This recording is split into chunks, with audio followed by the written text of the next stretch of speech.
الصلاة والسلام عليك يا رسول الله. الصلاة والسلام عليك يا حبيب الله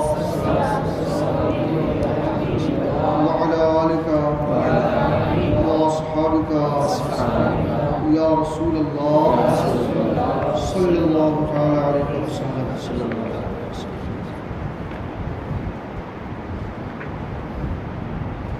حضور اکرم صلی اللہ علیہ وآلہ وسلم نے ارشاد فرمایا کہ جب بندے علم دین حاصل کرنے میں مشغول ہوتے ہیں تو اس وقت فرشتے اس محفل کو، جس محفل میں وہ لوگ بیٹھے ہوتے ہیں، فرشتے اس محفل کو اپنے پروں سے ڈھانپ لیتے ہیں. سبحان اللہ، اپنے پروں سے ڈھانپ لیتے ہیں. اور یہ اس لیے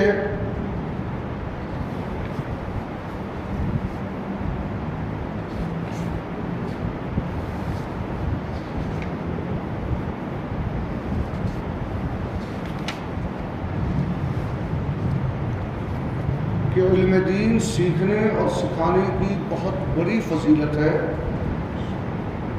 یہی وجہ ہے کہ حضور اکرم صلی اللہ علیہ وآلہ وسلم معلم بن کر آئے. کیا بن کر آئے؟ معلم، یعنی علم سکھانے والے. قرآن فرماتا ہے کما ارسلنا فیکم رسولا منکم، جیسا کہ ہم نے تم میں ایک رسول بھیجا. یتلو علیکم آیاتنا، کہ جو تم پر میری آیتیں تلاوت کرتا ہے. وَيُزَكِّيكُمْ، اور تمہیں ستھرا کرتا ہے. اس کے ذریعے، قرآن کے ذریعے. تو اگر کسی کو کوئی چاہے کہ دل کی پاکی حاصل ہو جائے تو اسے قرآن کی تلاوت کرنی چاہیے. وَيُزَكِّيكُمْ وَيُعَلِّمُكُمُ الْكِتَابَ وَالْحِكْمَةَ، کہ میں نے تمہیں جو رسول بھیجا وہ کیا کرتے ہیں؟ یعلمکم الکتاب، کہ وہ تمہیں کتاب کی تعلیم دیتے ہیں اور حکمت کی تعلیم دیتے ہیں. وَيُعَلِّمُكُمْ مَا لَمْ تَكُونُوا تَعْلَمُونَ، اور تمہیں وہ اس کی تعلیم دیتے ہیں جو تم نہیں جانتے. اور اسی لیے اللہ تبارک و تعالیٰ نے قرآن عظیم میں فرمایا یرفع اللہ الذین آمنوا منکم، کہ اللہ نے ایمان والوں کے درجے بلند کیے. والذین اوتوا العلم درجات، اور علم والوں کے درجات ان سے بھی بلند فرما دیے. تو قرآن عظیم کے فرمان کا یہ مقصد ہے کہ علم دین. اور آپ دیکھیے لوگ کہتے ہیں علم دین حاصل کر کے کیا ملے گا. ابھی جب تک 2-4 لوگ آ رہے ہیں تب تک میں گفتگو کر رہا ہوں. M com, B com, B Ed, D Ed, کتنے پھانسی لگا لیتے ہیں، خودکشی کر لیتے ہیں. کیوں؟ روزگار نہیں ہوتا. روزگار نہیں ہوتا. کسی عالم کو آپ نے دیکھا بھوکا مرتے ہوئے؟ ڈاکٹر صاحب مہینے کے 3 لاکھ روپے کماتے ہیں. آپ پوچھئے ڈاکٹر صاحب کیا حال ہے؟ مہنگائی بہت ہوگی. 3 لاکھ.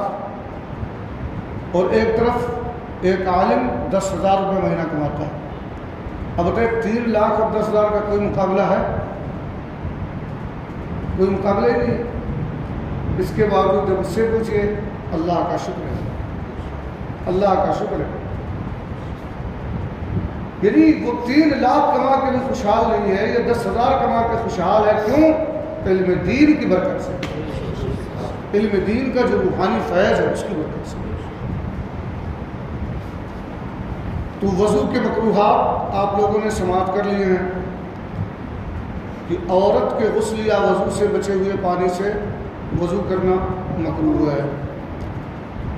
کسی ناپاک جگہ بیٹھ کر وضو کرنا مکروہ ہے. وضو کے پانی کو ناپاک جگہ گرانا یہ بھی مکروہ ہے.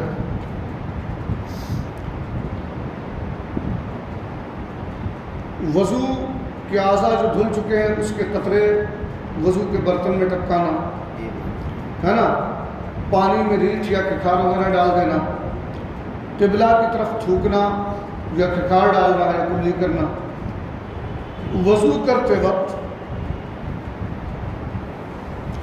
موسم کہاں ہے؟ بے ضرورت دنیا کی بات کرنا یہ بھی وضو کو مکروہ کر دیتا ہے۔ آپ کبھی کبھی دیکھیے کہ یہاں مسجد کے اندر تک آوازیں آتی ہیں، وضو خانے میں جو گفتگو ہوتی ہے اتنی لمبی اور اتنی بلند آواز میں ہوتی ہے کہ یہاں مسجد کے اندر تک آوازیں آتی ہیں، حالانکہ یہ وضو مکروہ کر دیتا ہے۔ زیادہ پانی خرچ کرنا، زیادہ سے مراد یہ ہے کہ آدمی کو اطمینان ہو گیا کہ میرا وضو ہو گیا ہے، اس کے باوجود وہ پانی خرچ کر رہا ہے، اور جب تک اطمینان نہ ہو تو وہ زیادہ میں شمار نہیں ہوتا۔ یا اتنا کم پانی خرچ کرے کہ سنت ادا نہ ہو، یعنی 3 بار جو دھونا سنت ہے وہ ادا نہ ہو، یہ بھی مکروہ ہے۔ منہ پر پانی مارنا یا منہ پر پانی ڈالتے وقت پھونکنا، جیسے کبھی ہوتا ہے ایسے زور سے مارتے ہیں چھپ چھپ، یہ بھی مکروہ ہے۔ اور ایک ہوتا ہے کہ ایسے پھونک مارتے ہیں، ہے نا، یہ بھی مکروہ ہے۔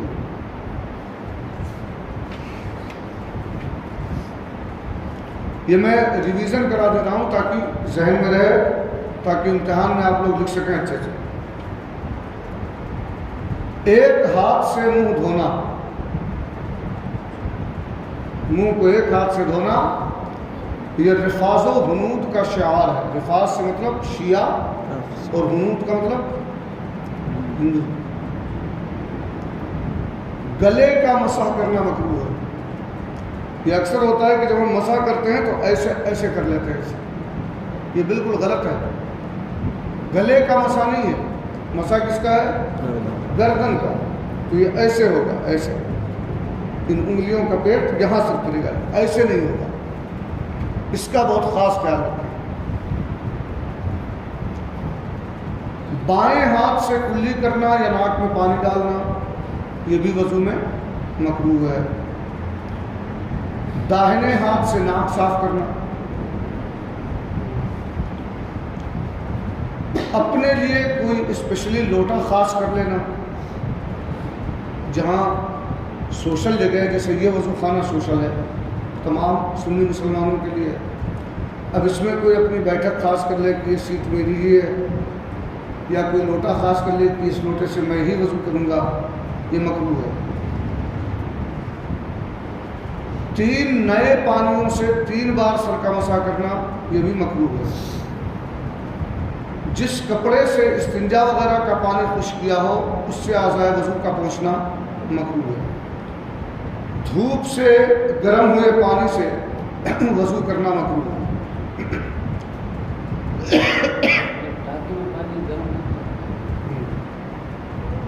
حتی المقدور احتیاط کریں، یا پھر ایسے موسم میں اگر ہو سکے تو وضو کے لیے الگ کہیں پانی رکھ لیں، اور جب کوئی چارہ کار نہ ہو تو پھر ہونٹ یا آنکھیں زور سے بند کرنا یہ مکروہ ہے، اور اگر سوکھا رہ گیا تو وضو ہی نہیں ہوگا۔ اور کسی بھی سنت کا ترک جو ہے مکروہ ہے۔ اسی طرح ہر مکروہ کو ترک کرنا سنت ہے۔ اب وضو کے متفرق مسائل سن لیں۔ اگر وضو نہ ہو تو نماز، سجدہ تلاوت، نماز جنازہ اور قرآن عظیم چھونے کے لیے وضو کرنا فرض ہے۔ وضو کرنا کس کس چیز کے لیے؟ نماز کے لیے، سجدہ تلاوت۔ سجدہ تلاوت سمجھتے ہیں؟ قرآن عظیم میں متعدد جگہوں پر سجدہ، آیت سجدہ اس کو کہتے ہیں۔ آپ لوگ تراویح میں بھی دیکھتے ہوں گے کہ امام صاحب کہتے ہیں کہ فلاں رکعت میں سجدہ ہے، تو اس کا مطلب یہ ہوتا ہے کہ وہ آیت جو سجدے والی وہ آ رہی۔ اگر کوئی ایسے ہی تلاوت کرتا ہے سجدے والی آیت آئے تو اس پر بھی سجدہ کرنا واجب ہے۔ اب مان لو اس وقت نہیں کیا اور بے وضو ہو گیا تو سجدہ تلاوت کے لیے وضو کرنا فرض ہے۔ اسی طرح نماز جنازہ کے لیے وضو کرنا فرض ہے. قرآن پاک کو چھونے کے لیے وضو کرنا فرض ہے. قرآن پاک کو چھونے کے لیے.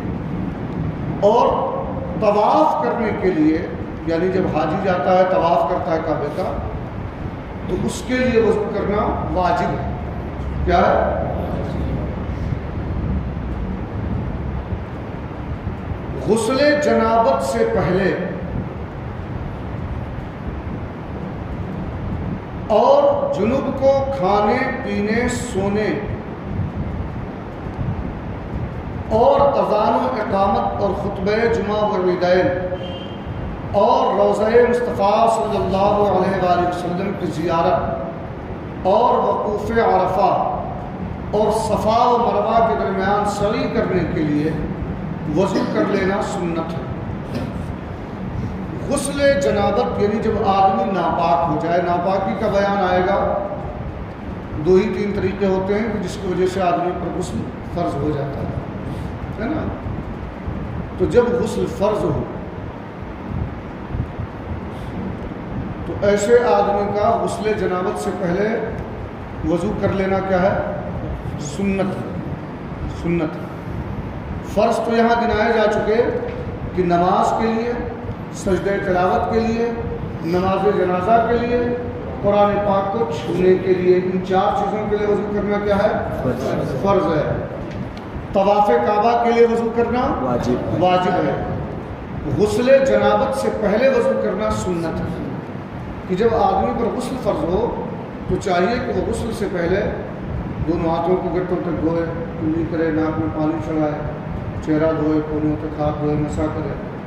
اور اگر ایسی جگہ نہا رہا ہے کہ اس کے پیر میں چپل وغیرہ ہے یا وہاں غلاظت نہیں ہے، کیچڑ وغیرہ نہیں لگے گا تو پیر بھی دھو دیں، ورنہ پیر بعد میں دھوئے آخر غسل کے بعد. اسی طرح کھانے پینے، کس کو؟ جنوب اس کو کہتے ہیں جس پر غسل فرض ہو. جنوب کس کو کہتے ہیں؟ بولیے بھائی. جس پر غسل فرض ہو، جو ناپاک ہو گیا ہے، اس کو کیا کہتے ہیں؟ جنوب. تو جنوب کے لیے حکم یہ ہے کہ جب کھانا کھائے یا پانی پینا چاہے تو اس سے پہلے وہ کیا کرے؟ ابھی اس نے غسل نہیں کیا ہے تو وہ کیا کرے؟ کم از کم وضو کر لے. ورنہ کھانے میں بڑی بے برکتی ہوتی ہے، رزق میں بڑی نحوست اور بے برکتی آتی ہے. آدمی ناپاک ہے اور ویسے ہی کھا پی رہا ہے تو بڑی بے برکتی ہوتی ہے. اس سے آج کل لوگ صرف تعویذوں کا سہارا چاہیے، تعویذ دے تو برکت ہو جائے. ان چیزوں پر اگر ہم غور کر لیں تو خود بخود برکت ہو جائے. اگر حالت جنوب میں آدمی تو پہلی بات تو یہ کہ فوراً نہا لے، غسل کر لے. اگر کسی وجہ سے نہیں موقع ملا تو کم از کم اگر کھانا چاہتا ہے یا پانی پینا چاہتا ہے یا رمضان کا مہینہ سحری کرنا چاہتا ہے تو کم از کم وضو کر لے. اذان اور اقامت کے لیے وضو کرنا سنت ہے. خطبہ جمعہ و عیدین کے لیے وضو کرنا سنت ہے. حضور اکرم صلی اللہ علیہ وآلہ وسلم کے روضہ مبارکہ کی زیارت اللہ ہم سب کو نصیب فرمائے. اس کے لیے بھی وضو کرنا سنت ہے. وقوف عرفہ، کہ جب حاجی لوگ جاتے ہیں حج کرنے تو 9 ذی الحجہ کو میدان عرفات میں وقوف کرتے ہیں، وہاں جا کے ٹھہرتے ہیں، کھڑے ہوتے ہیں، اسی کو وقوف عرفہ کہتے ہیں. اس کے لیے بھی وضو کرنا کیا ہے؟ سنت ہے.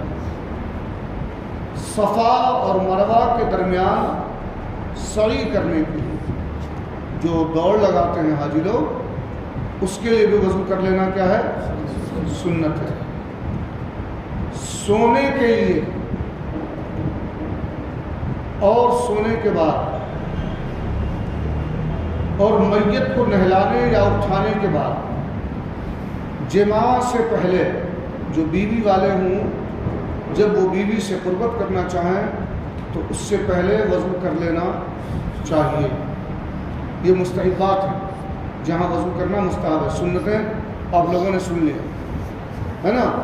سونے کے لیے یعنی سونے سے پہلے وضو کر لینا مستحب ہے نا.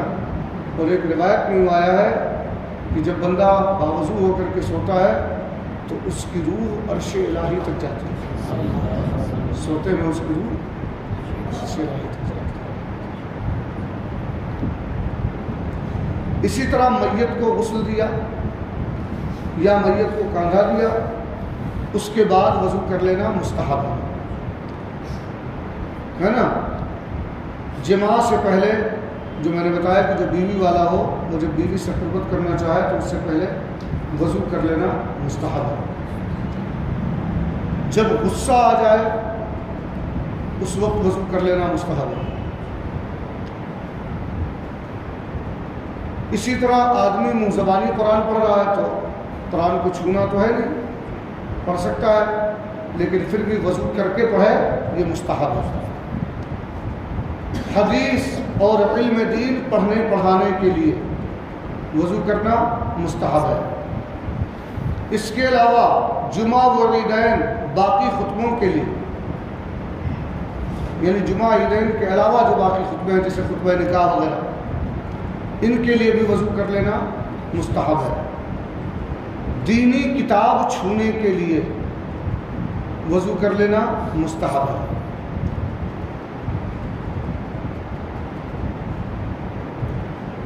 سطر غلیظ یعنی جسم کو کھول لینے کے باوجود اور سطر غلیظ کو چھونے پر یعنی جن چیزوں کا چھپانا ضروری ہے ان چیزوں پر جو ہے بار بار انسان ہاتھ لگائے یا کسی وجہ سے چھوئے تو اس کے بعد وضو کر لینا کیا ہے مستحب ہے. اگر کوئی معاذ اللہ جھوٹ بول دے, حالانکہ جھوٹ بولنا بہت بڑا گناہ ہے, بہت بڑا گناہ ہے. حضور اکرم صلی اللہ علیہ وآلہ وسلم سے ایک صحابی نے عرض کیا کہ یا رسول اللہ کیا مومن چوری کر سکتا ہے, یعنی مومن بھی ہو اور چوری بھی کر لے؟ سرکار نے فرمایا کر سکتا ہے, نفس ہے, لالچ آ گئی کر لی, گناہ ہو سکتا ہے. پھر عرض کیا یا رسول اللہ کیا مومن سے زنا کا گناہ بھی ہو سکتا ہے؟ ہو سکتا ہے. پھر عرض کیا یا رسول اللہ کیا مومن جھوٹ بول سکتا ہے؟ تو فرمایا مومن جھوٹ نہیں بول سکتا. جھوٹ بولنا یہ منافقت کی نشانی. لیکن معاذ اللہ اگر شیطان کو بہکائے میں کوئی جھوٹ بول دے تو جھوٹ بولنے کے بعد بھی وضو کر لینا مستحب ہے. گالی دینے, فحش لفظ نکالنے, کافر کے بدن چھو جانے سے, سلیب یا بت چھونے سے. سلیب سمجھتے ہیں؟ سلیب جانتے ہیں؟ ہمارے کتنے نوجوان بچے لٹکائے گھومتے ہیں مگر انہیں معلوم نہیں کہ یہ ہے کیا. ایسے کراس آتا ہے جس کو ہم زنجیروں میں پہنے ہوئے, اکثر ہمارے نوجوان پہنے ہوتے ہیں. یہ معلوم ہے یہ کرسچن کی نشانی ہے. یہ کرسچن اس چیز کی یاد مناتے ہیں کہ حضرت عیسیٰ علیہ السلام کو صلیب پر لٹکایا گیا تھا, جبکہ قرآن فرماتا ہے کہ وما قتلوہ وما صلبوہ, کہ نہ انہیں قتل کیا گیا نہ انہیں صلیب پر لٹکایا, بلکہ کیا ہوا بل رفعہ اللہ الیہ, اللہ نے انہیں آسمان پر اٹھا لیا. تو اگر صلیب چھو جائے تو وضو کرنا مستحب ہے, جو لٹکائے گھومتا ہے بتاؤ اس کا کیا حال ہے. اگر صلیب بدن سے چھو جائے تو وضو کرنا مستحب ہے. کوڑھی یا سفید داغ والے سے مس کریں. کوڑھی اس کو کہتے ہیں جس کا سب سڑ جاتا ہے اور چہرہ وغیرہ بگڑ جاتا ہے یا ہاتھ پیر ٹیڑھے ہو جاتے ہیں, اس سے اس کا گوشت سڑ کے نکلتا رہتا ہے, خون بہتا رہتا ہے. اور سفید داغ جس کو آپ لوگ کوڑھ کہتے ہیں, سفید داغ ہو جاتا ہے, برس جس کو کہتے ہیں. اگر ایسے شخص سے مس ہو جائے یا مصافحہ کرنا پڑ جائے یا اس کا جسم اپنے جسم سے لگ جائے تو وضو کر لینا مستحب ہے. بغل کھجانے سے جبکہ اس میں بدبو ہو, اسی لیے ہماری شریعت بڑی نظافت والی شریعت ہے. ہماری شریعت میں آیا کہ ہر جمعہ کو بغل کے بال صاف کرنا, ناف کے نیچے کے بال صاف کرنا, یہ سنت رسول اللہ کہ آدمی ایک تو اپنا بدن صاف کر رہا ہے، صفائی تو اسے مل رہی ہے اور سنت کا ثواب بھی مل رہا ہے، آم کے آم بھی، گٹھلی کے دام بھی. کتنا نفع بخش چیز ہے. اب کتنے ایسے ہوتے ہیں کہ مہینوں بدبو آتی رہتی ہے اور صاف کراتے ہیں تو کہاں؟ حجام کے سامنے جا کے کرتے ہیں.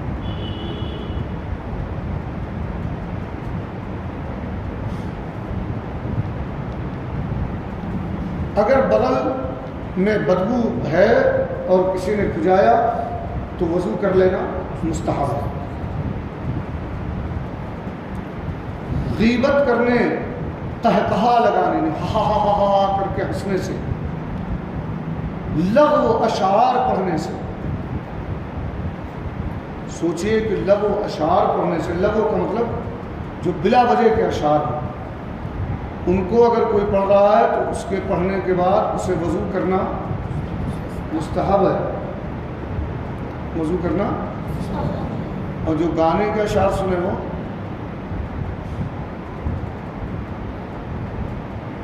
اونٹ کا گوشت کھانے کے بعد وضو کرنا مستحب ہے. کسی عورت کے بدن سے اپنا بدن بے حائل، یعنی بیچ میں کوئی کپڑا نہ ہو اور بدن مس ہو جائے، ایسی جگہ مس ہو کہ جہاں کوئی کپڑا نہ ہو، تو وضو کر لینا مستحب ہے. باوضو شخص ہے کہ باوضو ہے وہ، اس کے باوجود اب وہ نماز پڑھنے جا رہا ہے تو اس نماز کے لیے پھر سے اس کا وضو کر لینا یہ مستحب ہے. وضو جن چیزوں کے لیے فرض ہے، ایک تو نماز کے لیے، زور سے بولیے، نماز، اور کس کے لیے؟ سجدہ تلاوت، ہاں، جنازے کے لیے اور قرآن کو چھونے کے لیے. وضو واجب کب ہے؟ کعبے کا طواف کرنے کے لیے وضو واجب. سنت کب ہے؟ ناپاکی کا غسل کرنے سے پہلے. اگر ناپاک ہے آدمی، اس پر غسل فرض ہے تو اس کو کھانے پینے سونے سے پہلے. اذان اور اقامت اور خطبہ جمعہ و عیدین کے لیے. زیارت روضہ رسول اللہ کے لیے. وقوف عرفہ کے لیے. صفا اور مروہ کی سعی کے لیے وضو کرنا سنت ہے. ٹھیک ہے. اب یہ جو میں نے بتایا کہ سونے سے پہلے، سونے کے بعد، میت کو نہلانے کے بعد یا میت کو اٹھانے کے بعد، بیوی سے قربت کرنے سے پہلے، جب غصہ آ جائے، زبانی قرآن کریم پڑھنے کے لیے، علم دین سیکھنے کے لیے، حدیث پڑھنے کے لیے یا حدیث سننے کے لیے، کسی دینی کتاب کو چھونے کے لیے، سطر غلیظ پر بار بار ہاتھ لگ جائے تو اس کے لیے، جھوٹ بولنے کے بعد، گالی دینے کے بعد، کوئی برا لفظ نکالنے کے بعد، کافر سے بدن چھو جانے کے بعد، بت یا صلیب سے بدن چھو جانے کے بعد، کوڑھی یا سفید داغ والے سے چھو جانے کے بعد، بغل کھجانے پر جب اس میں بدبو ہو، غیبت کرنے سے، تہتہا لگانے سے، فضول کے اشعار پڑھنے سے، اونٹ کا گوشت کھانے، کسی عورت کا بدن اپنے بدن سے بے حائل لگ جائے، باوضو شخص کو نماز کے لیے پھر سے وضو کرنا، یہ تمام چیزیں کیا ہیں؟ وضو کے لیے مستحب ہیں. اور جب جب وضو جاتا رہے تب تب وضو کر لینا مستحب ہے. نابالغ پر وضو فرض نہیں. جو نابالغ ہو اس پر وضو فرض، مگر ان سے وضو کرانا چاہیے تاکہ عادت ہو. تو ایک تو عادت ہو جائے گی کہ وہ جب بھی استنجا کرنے جائے گا تو آ کے وضو کرے گا، ہے نا. دوسرے یہ کہ اسے بالغ ہونے سے پہلے وضو کرنے کا طریقہ معلوم ہو جائے گا، کیونکہ بالغ ہونے کے بعد تو اس پر فرض ہو گیا وضو. تو جب پہلے سے اس کی عادت بنی ہوئی ہے، سیکھے ہوئے ہے، تو پھر وہ فرض کو صحیح طریقے سے ادا کر جائے. لوٹے کی ٹوٹی نہ ایسی تنگ ہو کہ پانی بدقت گرے، نہ اتنی زیادہ چوڑی ہو کہ حاجت سے زیادہ گرے، بلکہ متوسط ہو۔ لوٹا پہلے ہوتا تھا، اس میں ٹوٹی لگی ہوتی تھی، یہ اس کا مسئلہ بیان ہوتا ہے۔ اب یہ ہمارے زمانے میں جو ہم نلوں سے وضو کرتے ہیں، تو اس کو بھی ہم اتنا ہی کھولیں کہ جتنے میں فضول پانی بھی نہ بہے اور اتنا کم بھی نہ رہے کہ ہمیں وضو کرنے میں دقت ہو۔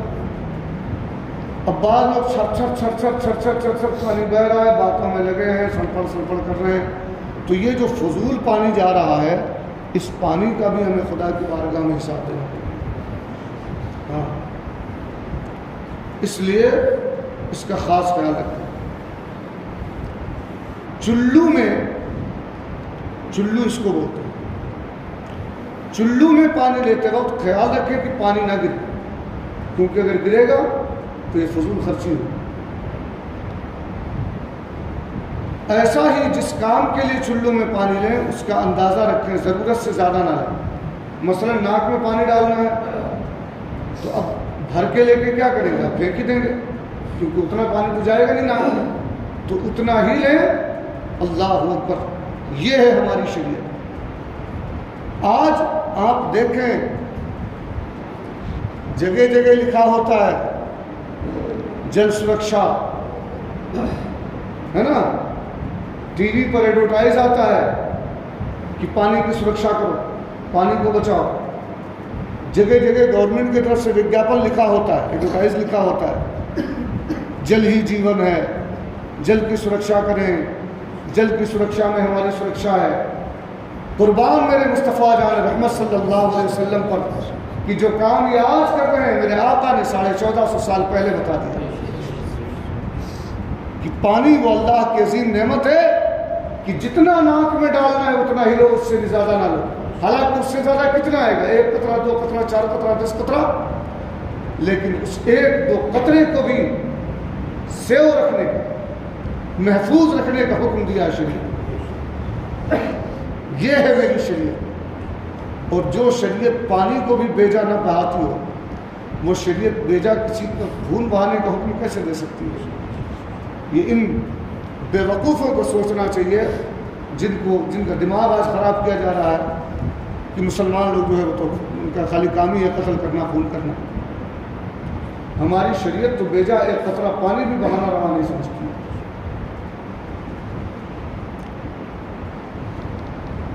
تو فرماتے ہیں کہ جیسے ناک میں پانی ڈالنے کے لیے آدھا چلو پانی کافی ہے، تو پورا چلو نہ بھرے، بلکہ جتنے کی ضرورت ہے اتنا ہی لے، ورنہ اسراف ہوگا، فضول خرچی ہوگا۔ ہاتھ، پاؤں، سینہ، پشت پر بال ہوں تو ہڑتال وغیرہ سے صاف کر ڈالے یا ترشوا لے، نہیں تو پانی زیادہ خرچ ہوگا۔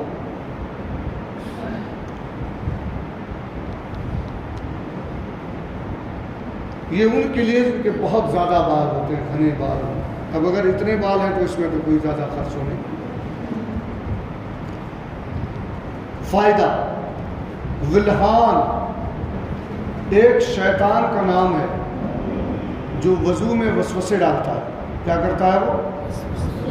وضو میں وسوسے ڈالتا ہے۔ کیا وسوسے ڈالتا ہے؟ ارے تمہارا بھیگا کہ نہیں بھیگا، تمہارا یہ ہوا کہ نہیں۔ وہ آدمی اسی میں لگا اور پانی بہا رہا ہے۔ اس کے وسوسے سے بچنے کی بہترین تدبیریں یہ ہیں کہ رجوع الی اللہ، کہ اللہ کی بارگاہ میں توبہ کرتا رہے، توبہ کرتا رہے۔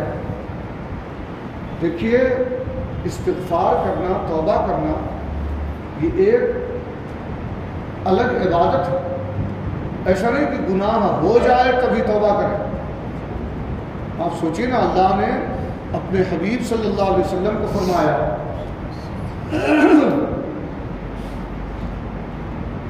اذا جاء رسول اللہ الفتح ورأيت الناس يدخلون في دين الله افواجا فسبح بحمد ربك واستغفره۔ اے محبوب، اپنے رب کی حمد بیان کرو، اس کی پاکی بیان کرو اور استغفار کرو۔ تو اب اگر گناہ ہی کے لیے استغفار ہوتا تو پھر نبی سے کیوں کہا جا رہا ہے استغفار کرو؟ بات سمجھ آ رہی؟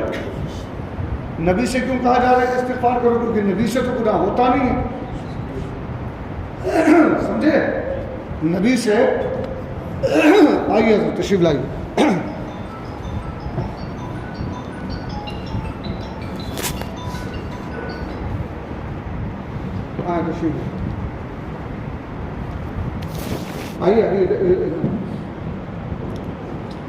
تو جب نبی سے گناہ ہوتا ہی نہیں ہے تو نبی کو کیوں کہا گیا واستغفروا کہ استغفار کر؟ تو یہ استغفار ایک الگ عمل ہے، ایک الگ عبادت ہے.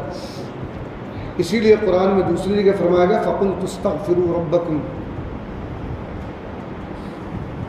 إِنَّهُ كَانَ غَفَّارًا.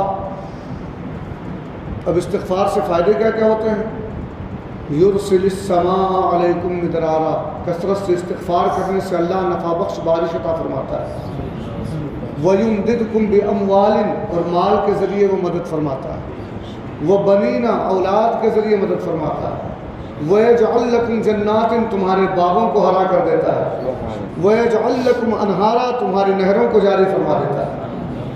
یہ برکتیں ہیں استغفار کی.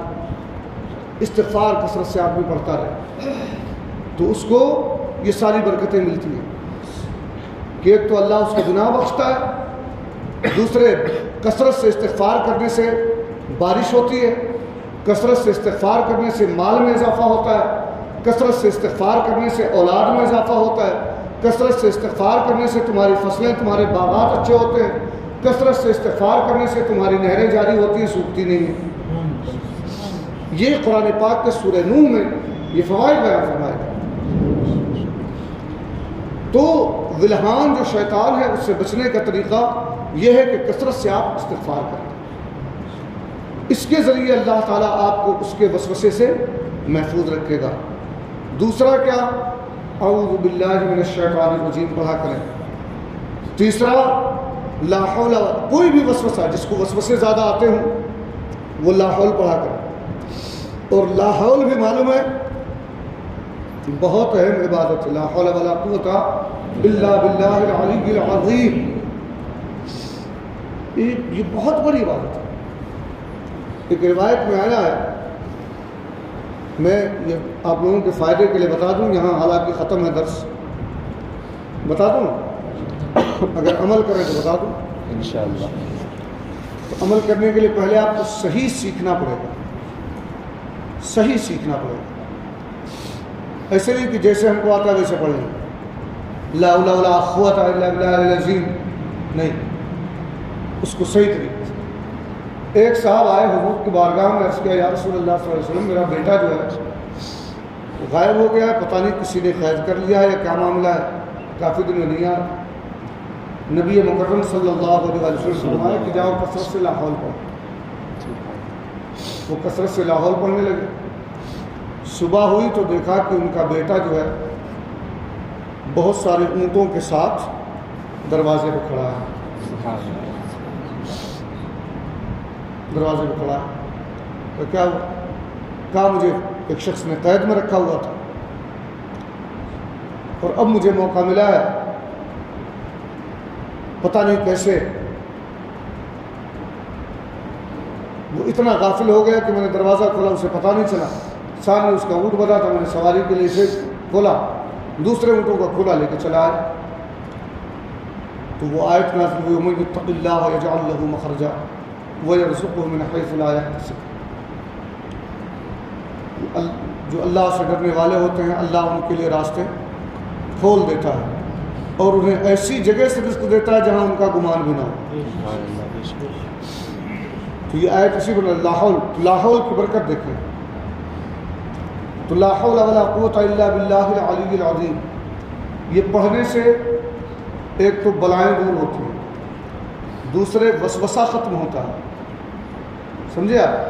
تیسرے اگر کسی کو بی پی کی بیماری ہو، بلڈ پریشر ہو، صبح و شام 100 مرتبہ لا حول پڑھ لیا کرے پورا، انشاءاللہ اس کا بی پی جو ہے کنٹرول میں رہے.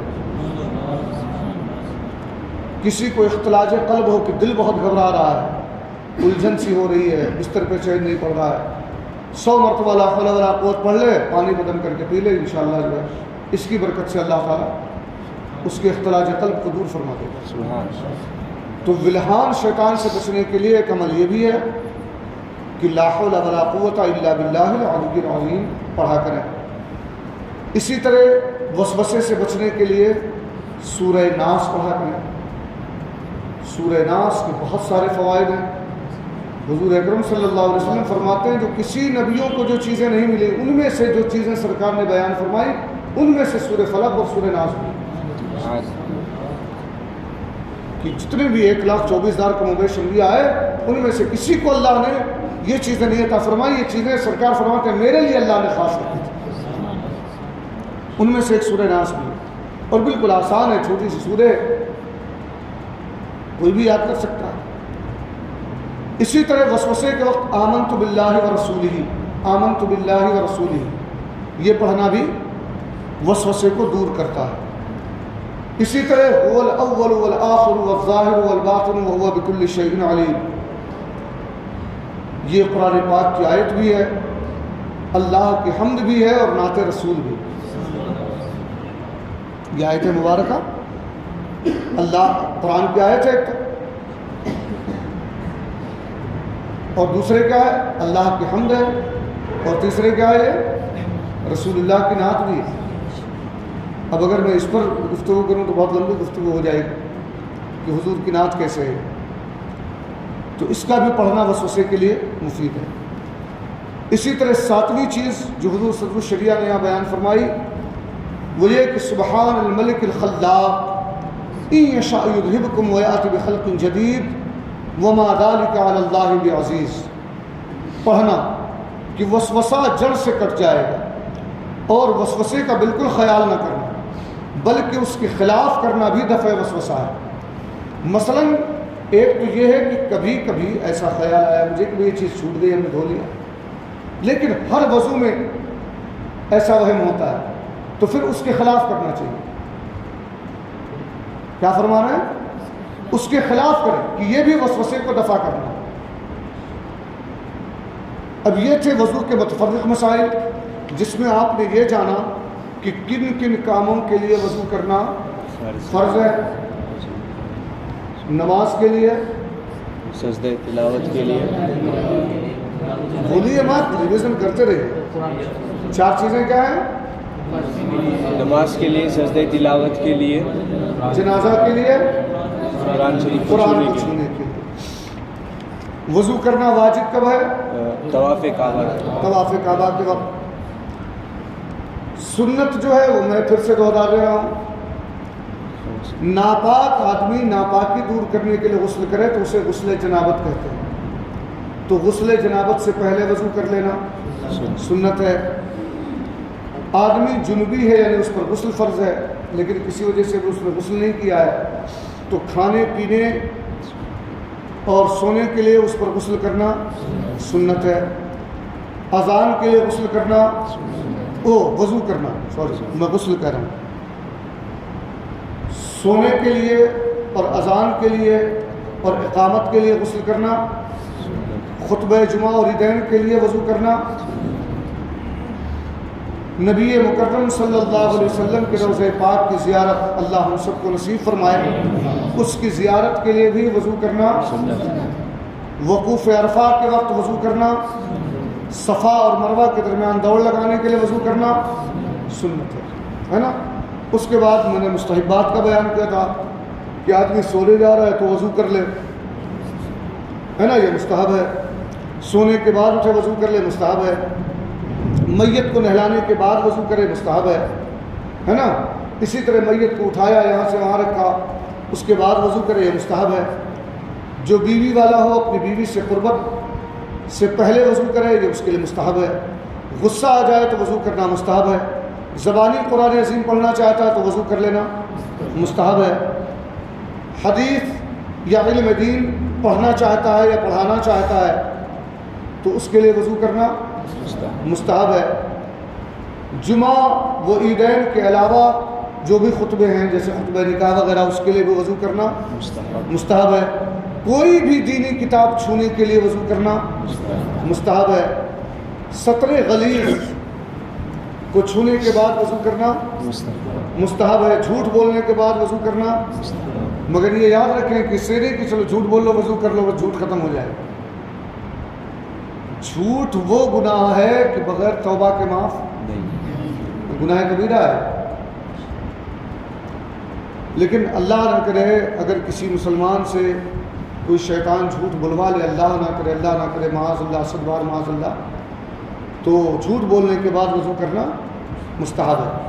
گالی بکنے کے بعد، فحش لفظ نکالنے کے بعد وضو کرنا، تو کیا اس سے گالی دینا جائز ہو جائے گا؟ نہیں، گالی دینا بھی بہت بڑا گناہ ہے. اس سے بندہ اللہ کے حق میں بھی گرفتار ہوتا ہے اور بندے کے حق میں بھی گرفتار ہوتا ہے.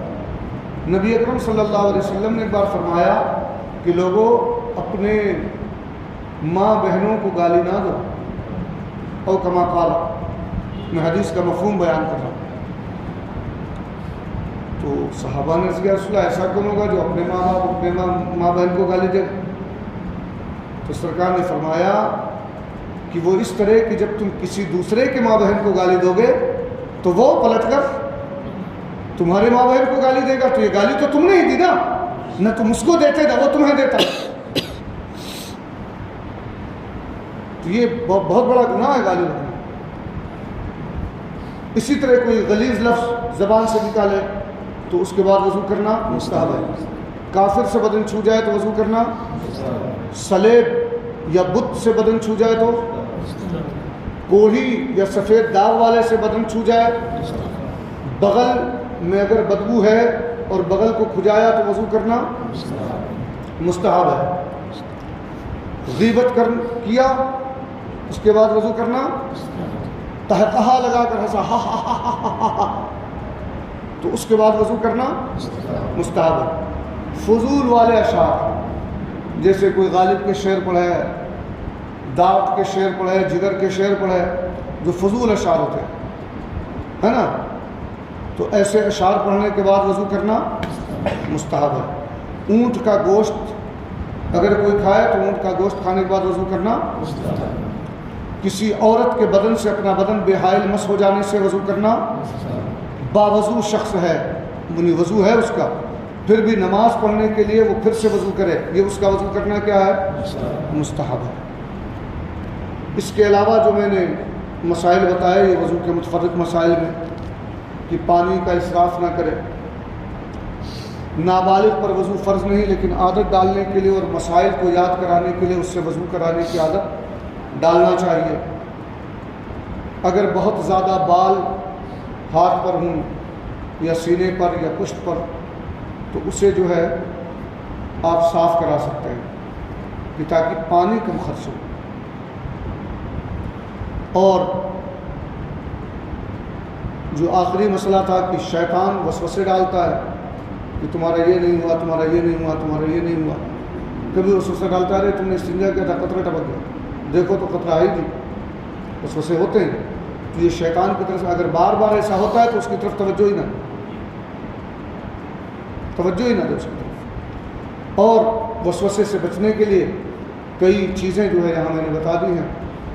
اللہ تعالی مجھے بھی اور آپ سب کو بھی عمل کی توفیق عطا فرمائے. حضرت دعا فرمائے.